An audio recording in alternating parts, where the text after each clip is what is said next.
புதுச்சேரி மாநிலம் காரைக்கால் கடற்கரையில் தேசிய விளையாட்டு வீரர் மர்மமான முறையில் உயிரிழந்து கிடந்த சம்பவம் அதிர்ச்சியை ஏற்படுத்தியுள்ளது. வாலிபால் வீரர் மர்ம மரணத்தின் பின்னணி என்ன? காரைக்கால் நேருநகர் பகுதியைச் சேர்ந்தவர் 33 வயதான ப்ளோமின் ராஜ். தேசிய வாலிபால் விளையாட்டு வீரரான இவர் ஃபைபர் கேபிள் இணைக்கும் பணியில் ஈடுபட்டு வந்தார்.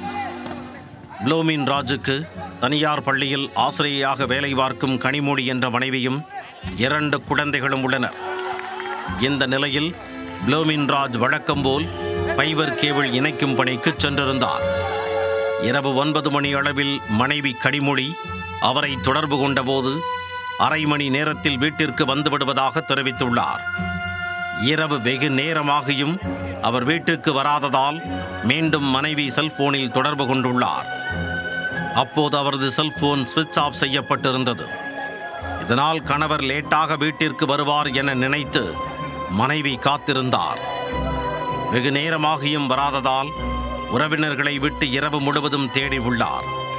இந்நிலையில் வெள்ளிக்கிழமை காலை காளிகுப்பம் கடற்கரை பகுதியில் இரத்த காயங்களுடன் ஆண் சடலம் கிடப்பதாக கோட்டுச்சேரி போலீசாருக்கு மீனவர்கள் தகவல் தெரிவித்தனர். போலீசார் நடத்திய விசாரணையில் உயிரிழந்து கிடந்தது ப்ளோமின் ராஜ் என்பது தெரிய வந்தது. இரத்த காயங்களுடன் இருந்த சடலத்தின் அருகில் ப்ளோமின் ராஜ் பயன்படுத்தும் 2 சக்கர வாகனமும் ஃபைபர் கேபிள் இணைப்பதற்கான இயந்திரமும் இருந்துள்ளது.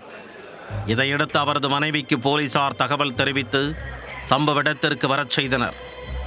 அவர் இறந்து கிடந்தது தனது கணவர்தான் என அடையாளம் காட்டியுள்ளார். உடலை கைப்பற்றிய போலீசார் காரைக்கால் அரசு மருத்துவமனைக்கு அனுப்பி வைத்தனர்.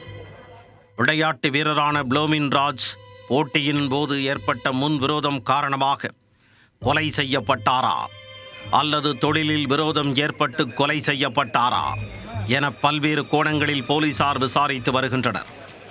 இதனிடையே காரைக்கால் அரசு மருத்துவமனையில் கூடிய 100க்கு மேற்பட்ட உறவினர்கள் அவரது உடலை பார்த்து கண்ணீர் விட்டு கதறி அழுதனர். கொலை வழக்காக பதிவு செய்து குற்றவாளிகளை கண்டுபிடிக்க வேண்டுமென்றும் உடற்கூறாய்வை வீடியோ பதிவு செய்ய வேண்டுமென்றும் கூறி உறவினர்கள் காவல்துறையினரிடம் முறையிட்டனர். இதனிடையே வாலிபால் வீரரின் உடலை உடற்கூறாய்வு முடித்து உறவினர்களிடம் ஒப்படைக்க முயன்றனர்.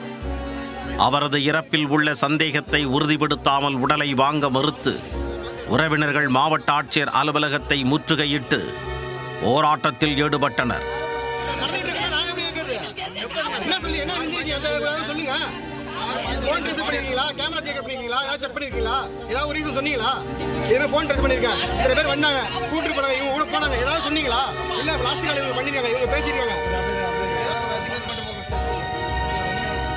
உயிரிழந்த வீரர் சமீபத்தில் காரைக்காலில் பொங்கல் முன்னிட்டு நடைபெற்ற கார்னிவல் திருவிழாவில் வாலிபால் போட்டியில் முதல் பரிசை முதலமைச்சர் ரங்கசாமி கையால் பெற்றார் என்பது குறிப்பிடத்தக்கது.